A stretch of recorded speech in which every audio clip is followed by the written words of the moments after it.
Hello, friends. This is the AlphaList podcast. I am your host, Toby. The goal of the AlphaList podcast is to empower CTOs with the info and insight they need to make the best decisions for their company. We do this by hosting top thought leaders and picking their brains for insights into technical leadership and tech trends. If you believe in the power of accumulated knowledge to accelerate growth, make sure to subscribe to this podcast.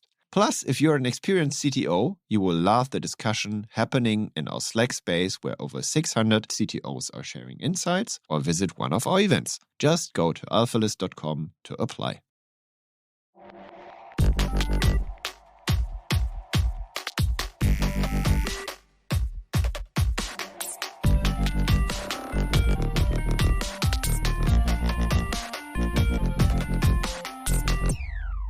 Welcome to the AlphaList podcast. I am your host, Toby, and today with me is a guy who really understands developer productivity and developer experience. And his name is Abi Noda, and he's the CEO of GetDX.com. And guess what DX stands for? It's developer experience. And he actually sold a company called Pull Panda to GitHub and worked for GitHub for a while. And really understand how to maybe not do it. I don't know. Maybe you can tell us a bit more today. Welcome, Abi. Your Thanks for having me. So personal nerd journey. Like, why are you a nerd? If you still consider yourself a nerd, I mean, you at least have the title CEO, which is not like chief hacker. And yeah, why did you start?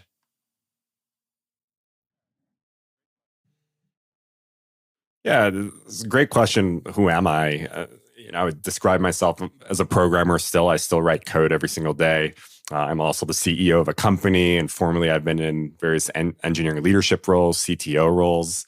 And I always tell people, look, I've spent the last 7 years in this muddy space of developer productivity. I've spent way too much time. I need to get out of this space soon.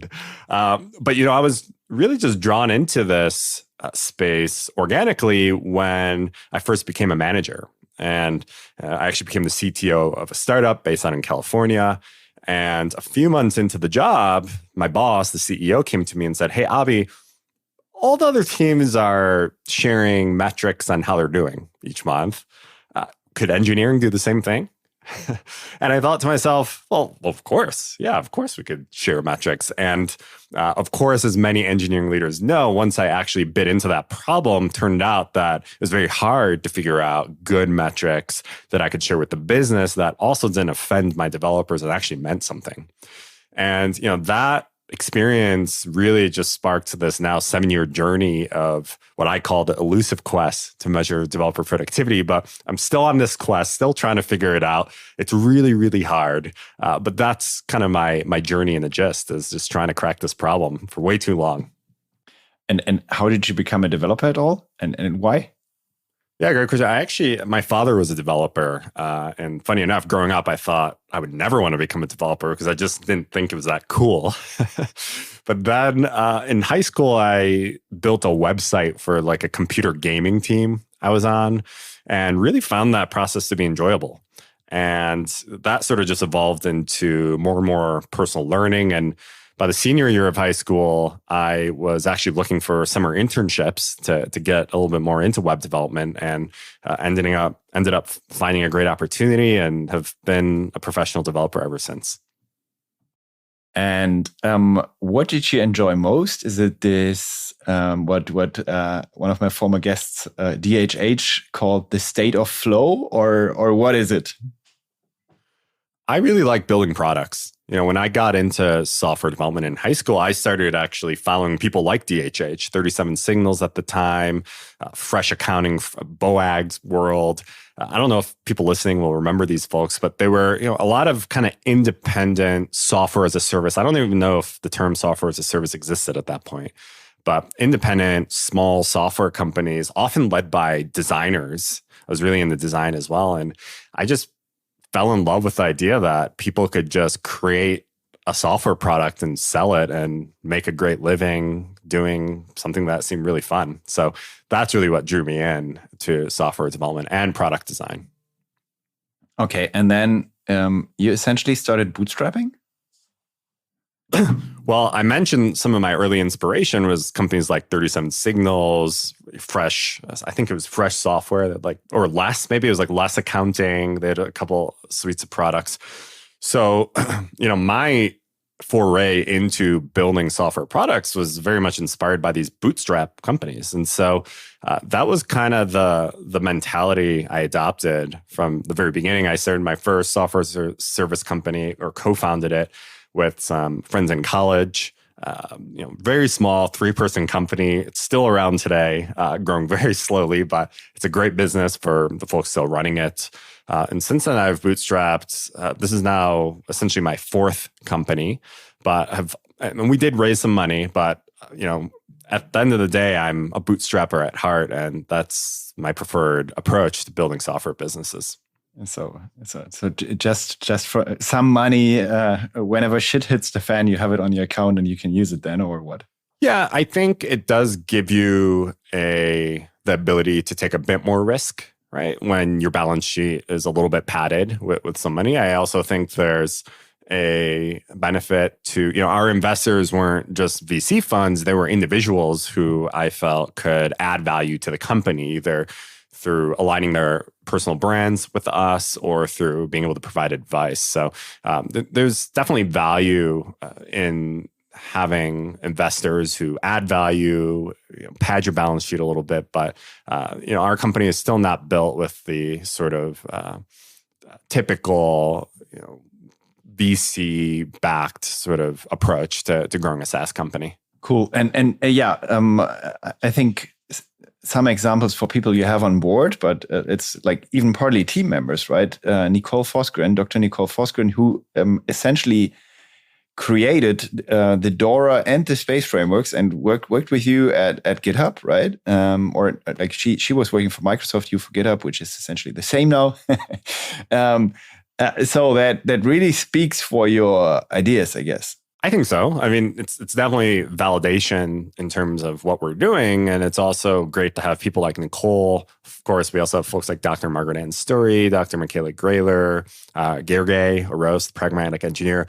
And really, the funny thing is, I'm personally really grateful that they believe in me enough to kind of work with me and the company. But really, what I think draws them into what we're doing is the same elusiveness of this problem. I think what really brings us together is this measuring productivity thing is so hard and no one's figured it out. And we're all really motivated to align around the new approach to doing so. So what you do now is like kind of the next iteration of measuring developer productivity. Before we come to that, first of all, what is the history of measuring, like your personal measuring history? Like, what are your learnings on the way? And first of all, why measure could be like the first question.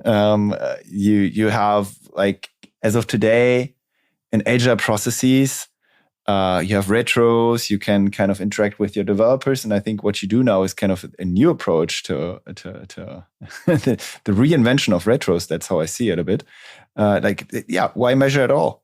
Yeah, it's a great question. I'm giving a talk where I spent a lot of time pontificating about this question of why do we even measure? What are we even trying to do here? And I mean, there's a lot of different angles to this. There's a very commercial and organizational reason, and then there's a more individual, which I'll share. But for a lot of businesses and tech leaders, there's a lot of being invested not only in engineering as a whole, but improvements that they're trying to drive within engineering, whether that's hiring more managers or replacing old tooling or putting in place internal platform teams and developer productivity teams and infrastructure teams whose job it is to drive productivity. And when you're spending all this money on all these different initiatives and people, you need a way to know if what you're doing is actually working at all and if things are actually getting better. And so it's a very existential reason for needing a way to quantify or at least understand the impact of investments being made. At a more personal level, individual level, I think the same applies. People in those roles, in those leadership roles, whether you're the CTO or the VP of infra or developer productivity, if you have no way to convey the progress you're making and the impact you're having on the business, that's a big problem for anyone in a leadership role. And then at a more personal and fundamental level, as humans, like we want to feel competent and purpose in what we do. And when you have no way to actually see how you're doing and know if you're getting better, it's hard to feel fulfilled and immersed in the actual work we're doing. So it's very organizational and individual. And one of the things I think is that the individual reason, well, I would say both reasons are so powerful that they've gotten us in a lot of trouble, because to fulfill those needs, we often succumb to using the wrong metrics or harmful metrics, as we know, to solve those problems. Yeah, working as a developer can sometimes feel like being in an endless loop of sprints, right? Like, sprint planning. And then you kind of, produce something which is then partly used, partly not. And then people shout at you, you're my most expensive cost center. Like, what do you spend all the money on? Like, what do you do there? Like, why is it so slow? That can frustrate you. Absolutely. Right? While waiting for deploys. Absolutely. I mean, constantly waiting for deploys. Yeah. So, yeah. And that is like the problem you want to solve, right? Absolutely. I mean, it's a problem that exists at many levels, whether you're an engineer and there's a lack of visibility into the things that are impeding your ability to be productive, or if you're a leader who's getting asked by the business for what the heck is engineering doing, or is our engineering work even good? And you have no data to be able to have that conversation. Or if you're a developer productivity leader and you have no way to justify why your team should even exist. Like, is there even a problem with productivity? And if you're making investments, are you actually impacting it? So it really is it's such a fundamental problem. And that's why it's a problem that people have been trying to solve for decades in various ways, and that we're still trying to solve today. Stepping back a little with Pull Panda, like, what did you do and why did GitHub acquire you? Pull Panda was my first attempt to solve this problem. At the time, I was trying to figure out this question to my boss of, what are the metrics that engineering can track and share? And when I went and spoke to mentors, CTOs, people who've been doing this for 10, 20 years, I didn't get any real clear answers. Some people said, we don't, all the metrics mean nothing. We don't do anything at all. Some people said, we track, commits or cycle time, blah, blah, blah, blah. And so I realized that it was such a unsolved problem, and I was motivated to go try and figure it out. And so Pull Panda did a number of different things, but one of the things it did was a feature or product called Pull Analytics. And Pull Analytics would basically pull data from your Git repositories and some Jira projects and give you out-of-the-box dashboards on the processes and activities that were occurring on your team. So these are metrics like pull request cycle time, pull request throughput, review turnaround time, work in progress, lines of code, commits, things like that. And I grew that company over the span of a year and a half. And GitHub came along and told me that they wanted to get into all those spaces that Pull Panda was focused on, not only the metrics, but some of the other features we had built. At the time, I was interested in figuring out how to kind of grow the impact of the work I was doing. Certainly trying to bring it to larger customers and enterprises.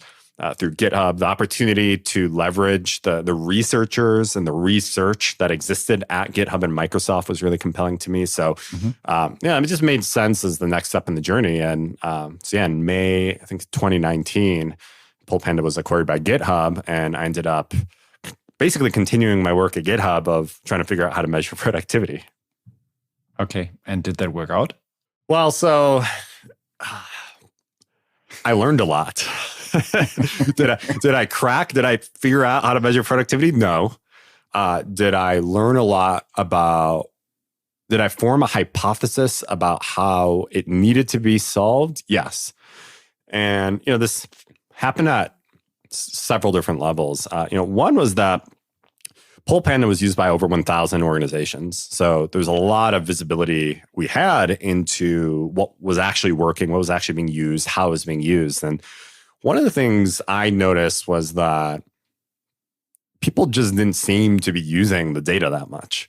People were really excited about Pull Analytics when they heard about it. Setting it up, and then never using it. Yeah. Exactly. Setting it up, seeing the charts for the first time. But when we would look at the actual user activity and engagement and follow up with teams, we just found that people just weren't using it that much. And when they were using it, it was for a very narrow use case. It was for, we review this in our retro just to look at what pull requests we haven't closed. It wasn't about productivity. It was more pull request hygiene. And so I felt pretty unsatisfied with that. Another thing I saw was that sometimes I would catch organizations using the data in ways that I felt were wrong. So an example is Pull Panda didn't have a CSV export, but sometimes I would see .csv URLs added, people trying to hit URLs and download. And so I'd reach out, hey, why were you trying to export this data? And they would say, we have performance reviews coming up. And I would say, what? What are you trying to use this for performance? So that concerned me as well. So at a high level, when I sold the company to GitHub, I felt like the pull request metrics, I was pretty unsatisfied with them. I didn't feel like they were really solving the problem. And I was interested in trying to figure out a better way. When I went to GitHub, I thought I would find answers there. In particular, Dr. Nicole Forsgren had joined GitHub shortly after I joined GitHub. There were lots of researchers, experienced leaders. So I thought that we would be able to find a better way. The short version of the story is I spent about a year and a half. We tried the GitHub metrics again. GitHub wanted to roll out a product to capitalize on what they saw as an opportunity. And one of the funniest is we tried staff shipping that product, which had the pull request metrics, and people hated it. Managers told us, get this data scares me. We don't need this data. All I care about is my developers are happy and productive. It just fell flat. Not only that, at the same time, we were trying at GitHub at the executive level to measure and understand engineering velocity and drive transformation. This was shortly after the Microsoft acquisition. There were new executives. They were trying to, GitHub had to ship faster. That was a big goal at the company. And so I remember our SVP of engineering, I had opinions on what we might measure, but SVP said, hey, we need the DORA metrics. We need the DORA metric. That's what we should be measuring. And I had my skepticism, but it was the first time I was actually going to be able to use the DORA metrics in an organization and actually see how they would work. And my experience was that we spent almost 2 quarters just implementing the DORA metrics for a subset of our repos, because it's really hard to actually instrument a bunch of different systems across the organization. Got that data into Looker, and it didn't really tell us anything. It was just some lines on a dashboard. And when it came to, okay, how do we actually improve those numbers? We had no answers either. I remember going to Nicole saying, hey, Nicole, we're supposed to just improve these numbers. How do we do that? And she said something like, hey, well, we could tell every VP to increase their lead time by 20%. And then they tell their man, we were lost. So that's what my experience was kind of like. It reminds me a little of almost every managerial term you introduce to a company, you do to a company, right? We have to introduce OKRs, urgently. Let's do it. And then you find yourself half a year later, really having spent lots of money and resources on something you just don't find very valuable, right? Because you fall into that buzzword trap again. But I don't want to compare that too much. Well, I have something to say. Yeah, they say there's a study done that said that the main happiness that is derived from like vacations is like the anticipation of actually going on vacation. So it's the time between booking the vacation to going on the vacation. Just thinking about the fact that you're going to go on vacation is where we actually derive the most happiness. And it makes me think about like metrics. I think the vision, the idea of having metrics, if you don't have metrics, is very powerful. But then when you actually have the metrics, it's kind of a fallback to reality where, what do we actually do with these things? What are they actually telling us? And that's one of the kind of psychological phenomena I think is at play in the hunger and desire to measure things by leaders. But some of the or parts of DORA are actually like in a way meaningful. Like, I mean, comparing a company and just the processes and infrastructure that has, let's say, is like 10 years older and has like a very low deploy frequency. That, I mean, having a very low deploy frequency and very long cycles and a very hard way to test, et cetera, it's very frustrating for developers, right? It's very frustrating for the team. And having obviously like a higher throughput is actually like a good thing. But it is, at the end, not really connected to the productivity of the developers. Obviously, it makes them more happy and more productive if they can deploy every second and if they have a preview every second. But it's more the maturity of the processes of the company and the infrastructure that really helps developers being productive, right? Isn't it that way? Absolutely. I mean, Nicole always says to folks, optimization of the DORA metrics is not the goal. Yeah. Right? I was like, optimization of the metrics is not the goal, because the goal is to have a efficient process and a seamless process where developers can get stuff done. But the problem is when we take the metrics by themselves, like lead time, and say, oh, lead time, we need to shorten it forever until it's down to zero. But that's not, you don't want lead time to be zero. So it's, the problem really arises with treating the metrics as the goal rather than a signal to inform our broader understanding and investments to improve productivity. So before you tell us what developer experience is, I actually like the term way better than productivity. And I guess that's also why you picked it. I mean, productivity sounds a bit sneaky, right? And in using Git history to, I don't know, snitch on people and spy on people, like that's not the fine English art of doing things, right? So it doesn't feel like that. So maybe tell us a bit more, like what the evolution of DORA metrics is, and how you see it these days, or how you try to solve it better. I don't know if you succeed this time, and let's see who acquires your company this time. But yeah, I think I think you asked about the history of measurement before, and I think of it in 3 chapters. Okay, chapter 1 was output metrics. And then people have been tracking this stuff since the lines of code. 90s. Lines of code, number of commits, function points. People still track number of PRs today, very popular. And let's just track the output of developers. And what we know from research and experience is that those measurements are very, very fuzzy, right? Because pull requests aren't created equal. Tickets aren't created equal. You can have big pull requests, small pull requests. More lines of code isn't better.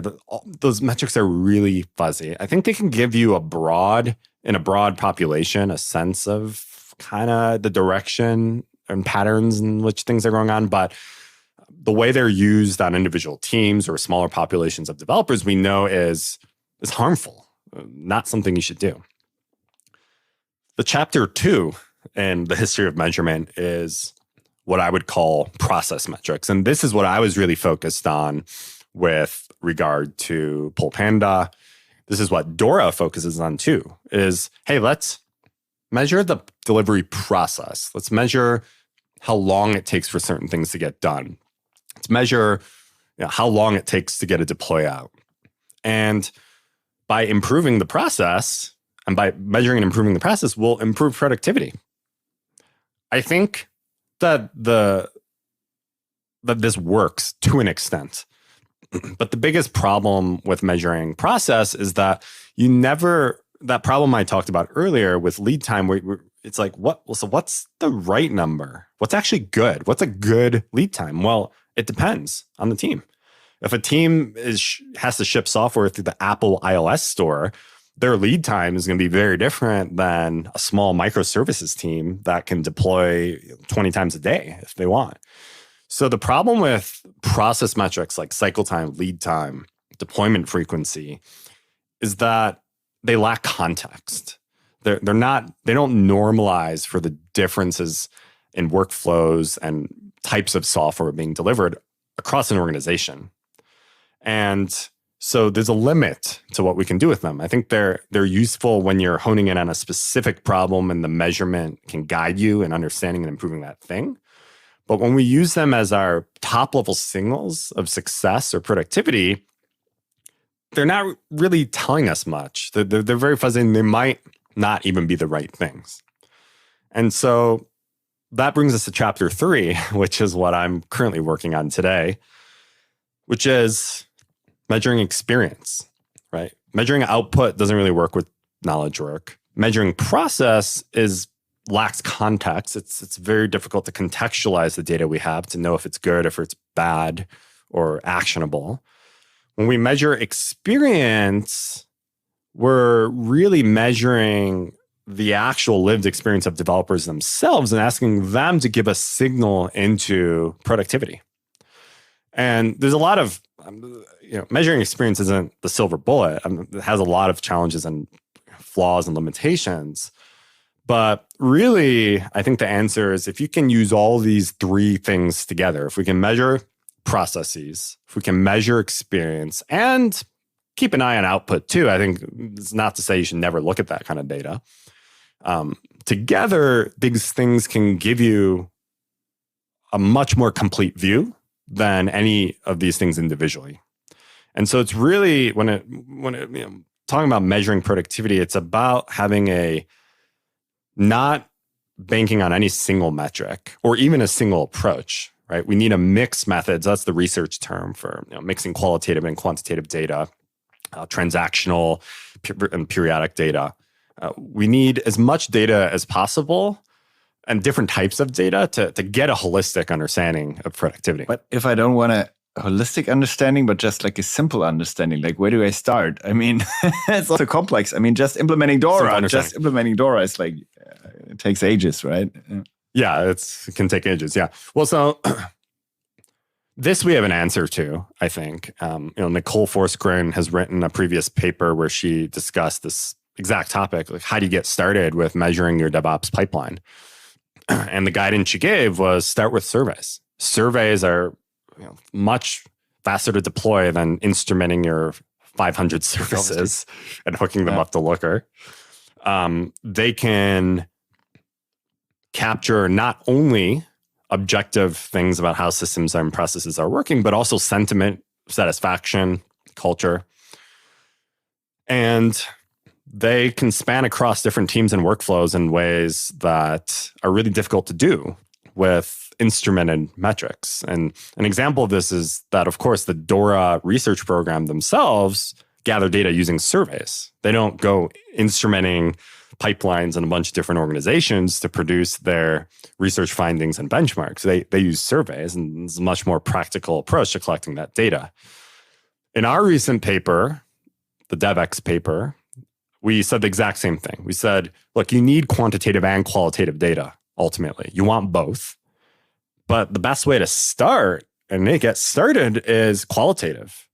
Survey data. It's much faster to deploy and gives you a much more comprehensive and holistic view of the system than quantitative data typically can at most organizations. So to answer your question, the guidance is, start with surveys. That gives you the broad view of how productivity is going, and then drill in deeper with real-time data, quantitative data, and other forms of qualitative research that are more time intensive. So I'm predicting now that the company to acquire you is Culture Amp, who want to step into the developer space. So let's see how that happens. Yeah, it's really interesting. So Lattice is one of our customers. They're a great customer of ours, and I don't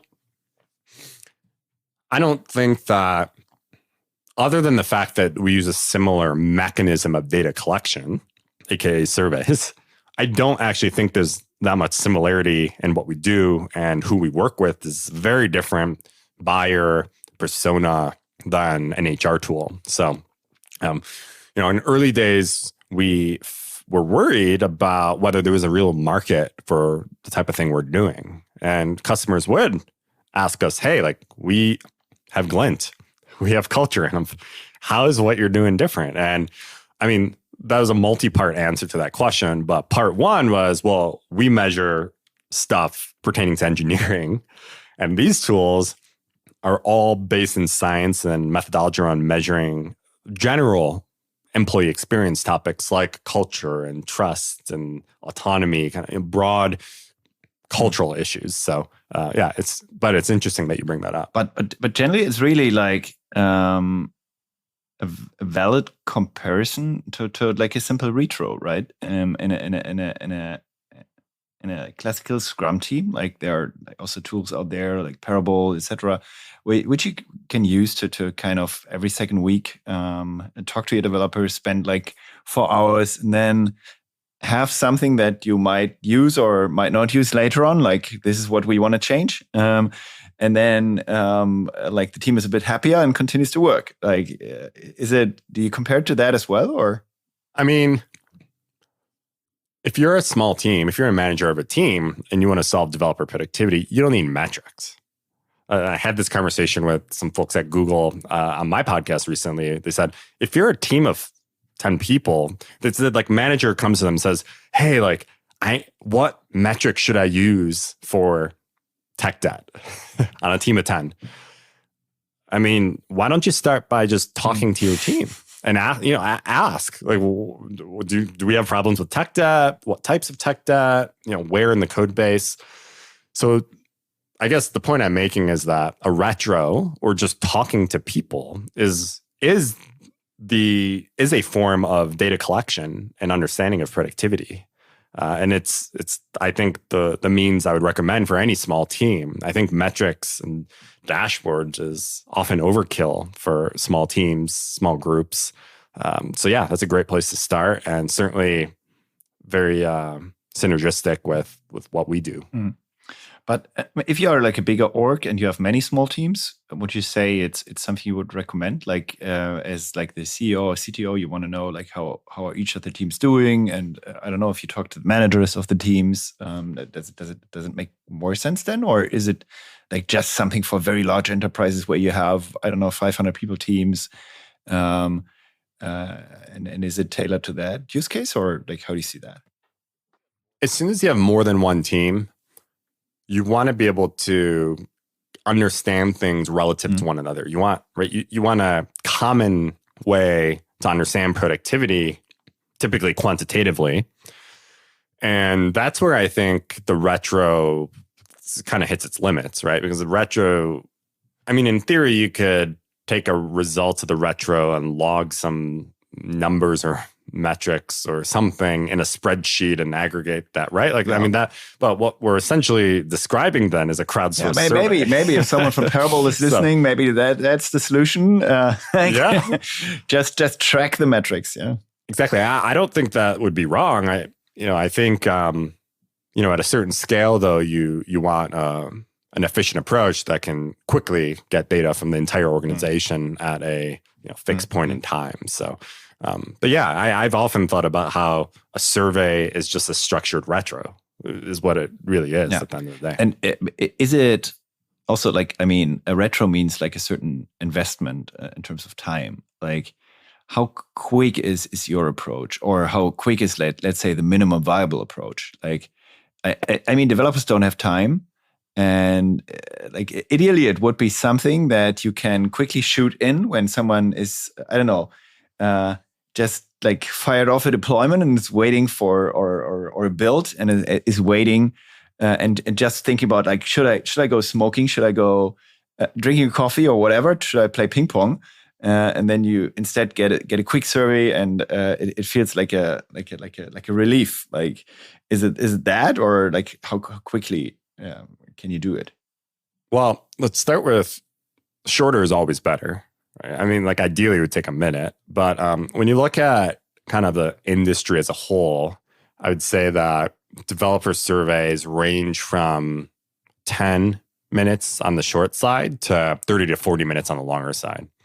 I'm thinking like Google's survey, for example, I believe is around 30 minutes. At GitHub, our survey took about 30 minutes to complete.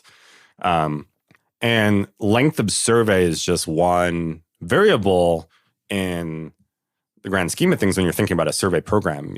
Other levers are, for example, how frequently you actually run the survey. So if you have a longer survey, you probably don't want to run it as frequently. Whereas I know, for example, Atlassian, they have a shorter survey that they run monthly. So frequency and length are kind of two levers you can pull. Another one is sampling. So large organizations like Google, Shopify, they actually don't survey their entire developer population each time they run their survey. They actually only survey around a third, I believe, like each quarter. And by doing that, it's less cost, less time required by developers in aggregate filling out these different surveys. So, sampling, frequency, and length are three levers you can pull to kind of fine tune and find the right sweet spot when it comes to not over surveying people or not using up too much developer time to just fill out surveys. Okay, and like getting back to the start, like I just want to start. I know that you make shorter surveys, I guess. Then, or you like how does your approach work particularly? Like, is it Slack, or where do people get that? Like, is it and how quick is it for them? Yeah, so our surveys, it depends because our platform's customizable. So customers can add stuff that they want and that can increase the length. But we range typically between 5 to 15 minutes. And when we measure the time it takes for people to complete these, it depends. For example, some people write really long comments.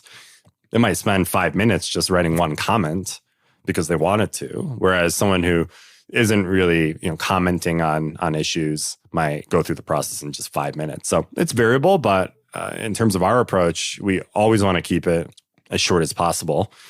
Although there's actually interesting research out, there's interesting research around how much additional marginal length to a survey affects response and completion rates. And I'm not a master of that science, but it's interesting because increasing survey length doesn't always decrease completion or participation rate, or even the perceived effort required to complete it. But in general, our desire is to keep the surveys as short as possible because it's just thinking about the developer time for an organization and putting dollar on that, there's a real cost to just people spending time on this versus working on coding. And consumption wise, I mean, how do you apply GPT or something and then generate a really easy to read summary for the manager, or how does it work? We've just started adding AI powered features like summaries that you mentioned, but to date, our focus has just been I mean, we do provide data back to every part of the organization, whether you're the CTO, a VP, director, or just an individual team. We break down the results so everyone kind of sees their own report, and making this information actionable, digestible, and consumable has been a challenge. But to date, we haven't focused so much on AI-powered approaches to that, but rather just finding ways to display the information and provide recommendations on specific things teams can do in a way that's simple. One of the fundamental differences to Git Analytics, from my perspective, is the survey leaves control over to the filler, right? Like the one who fills out the survey has control, and I think that's also the reason why it might be like get high acceptance rates and lead to like an improvement in developer experience. Isn't that like a flaw of the system as well?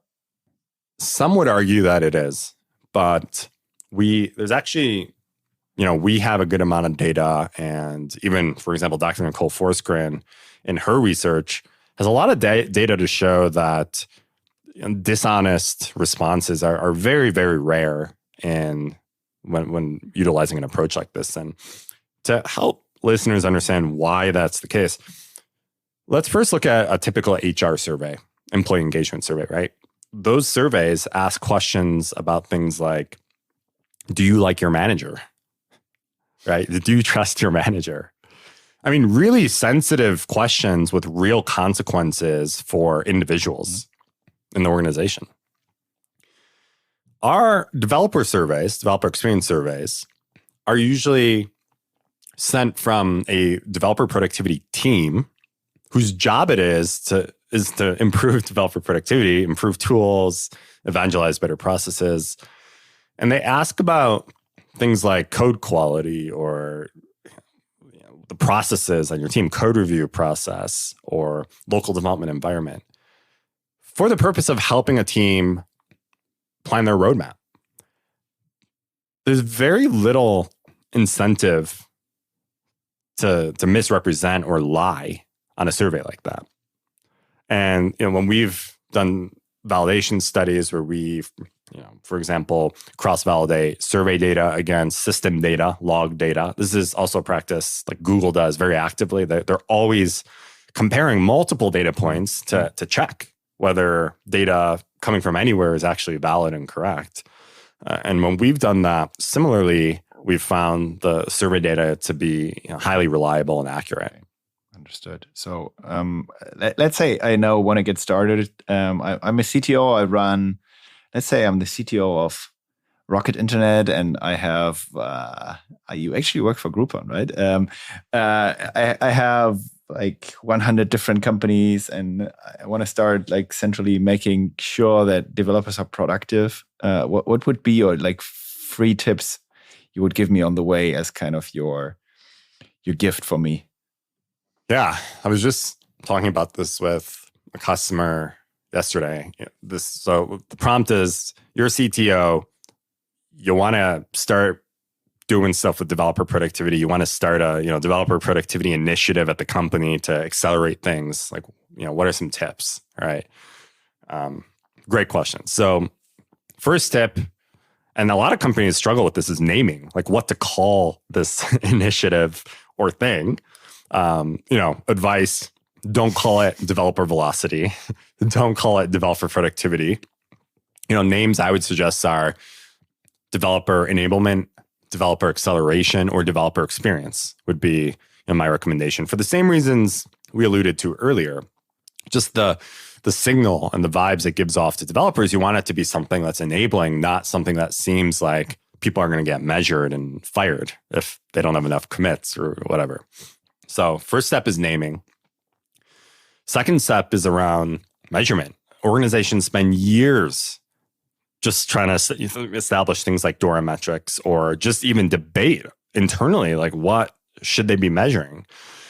And to get started, I would recommend just start with a simple survey, just on your own. Just ask some basic questions around how developers are feeling about their processes, their tools, their teams, the culture at the organization. Ask them what's the main thing that's holding them back. Run this survey. That should probably give you enough actionable insight to know what next steps to take that will keep you busy for at least a year. There's usually so many things that need to actually be fixed that, when you actually ask developers what's wrong, you get a long list of actionable things that your organization could be doing. The third is, especially if you're a larger organization, like in this example, would be to, establish a function around this. You need, at the very least, the person, not the CTO, right, who's kind of in charge of this initiative, the developer experience initiative or program or whatever. And there needs to be a team that's really thinking about the problem strategically, that's analyzing this data, whether it's coming from surveys or elsewhere, to figure out what are the right investments that need to be made, to be communicating and evangelizing that to the developer population, because half the value you get out of this is just letting developers know that improvement is coming, that people care, right? Developers leave organizations when they feel like things aren't going to improve.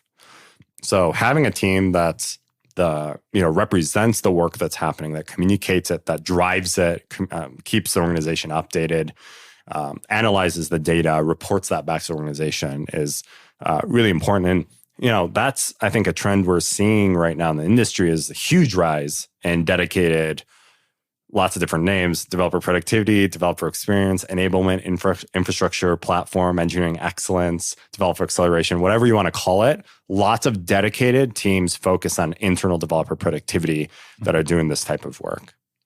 So those would be my 3 tips. Thanks. Yeah, very helpful. As kind of my outro question, I have a little surprise for you. So I guess from GitHub, you might remember Chris Wentworth, right? I guess he was CEO when you were there, right? Or what, already Ned Friedman? Wait, who again? Chris Wentworth. Or was he already gone? Like he was the CEO before Ned. He was the CEO. Oh, sorry. Yeah. So I joined. Yeah. Oh, sorry. The founder, you mean Chris? Yeah. Yeah. One of the founders then. Oh, okay. Yeah. Sorry. I joined GitHub after the Microsoft acquisition. Okay. So you don't know him then, okay. But he actually built a secret Easter egg into GitHub, and it actually allows you to manipulate the history view of GitHub. You just very simple, hand in a time travel get parameter, and you can actually make it travel back in time, like in reality, physically. Wow. And we now I open up the history view on my computer, and I I add question mark time travel and then your name, Abi Noda, in 2011. And you actually just started working as a software engineer for Groupon, the company we just mentioned before. That's and funny. You were it was a funny time. I guess you were heavily grinding, as it was really a hard time, I guess, fighting City Deal, etc. And you now have the chance to whisper something into young Abi's ears. What would it be? Keep bootstrapping. That's also great advice to our listeners, right? That's I think also what many engineers don't really have on their radar, the power you have in the modern world of SaaS. Absolutely. Pull Panda for most of the company's life was a one-person company. So when you think about the leverage of a single engineer, right? That's something we've tried to have as a cultural principle here at DX, even though we have a larger engineering team, but to always think about how can we get the same level of leverage out of every engineer at DX that we had with Pull Panda. Does it work? For a lot of DX's early days, we had one engineer per product. Mm-hmm. And I would always talk about Pull Panda as the inspiration for that. I said, look, I did it. Why can't we all do it? Now as the business has grown, we're not quite, adhering to that principle anymore, but the aspiration and the mentality around that remains. Yeah, it's hard when you see things getting out of control, right? With teams growing bigger than 5, it magically happens, and that's a pity. And really good idea to really staff small teams, 3-people teams, right? And small and effective, designer included, etc. I like that. So great discussion today. Really like it, and happy to chat again about DX in the future and see your like how your company is progressing, and maybe like a few people want to sign up at GetDX, maybe you send us like a voucher or something. I don't know. It's quite expensive. It's expensive, but let us tell you about the ROI. But no, I always love hearing from people. If people have questions about getting started with developer productivity, developer experience in their organization, or if you're out there having internal arguments and debates about what you should be measuring, I love helping and speaking to folks in these positions, regardless of whether you have interest or fit with our product or not. So always happy to hear from people. Yeah, great. And you actually write a newsletter, a blog, Substack, etc., like all on the topic, right? Yeah. Newsletter focused primarily on research papers in developer productivity. So each week I do a summary, a digestible version of a research paper focused on developer productivity, and share a lot of that on LinkedIn, and then run a podcast where I speak with specifically developer productivity leaders across the industry. Yeah, okay. So folks, check out abinoda.com. And yeah, Abi, thanks a lot. Yeah, thanks for having me. Yeah, this was fun. Bye-bye. Bye. Thank you for listening to the AlphaList podcast. If you like this episode, share it with friends. I'm sure they love it too. Make sure to subscribe so you can hear deep insights into technical leadership and technology trends as they become available. Also, please tell us if there is a topic you would like to hear more about, or a technical leader whose brain you would like us to pick. AlphaList is all about helping CTOs getting access to the insights they need to make the best decisions for their company. Please send us suggestions to cto@alphalist.com. Send me a message on LinkedIn or Twitter. After all, the more knowledge we bring to CTOs, the more growth we see in tech. Or, as we say on AlphaList, accumulated knowledge to accelerate growth. See you in the next episode.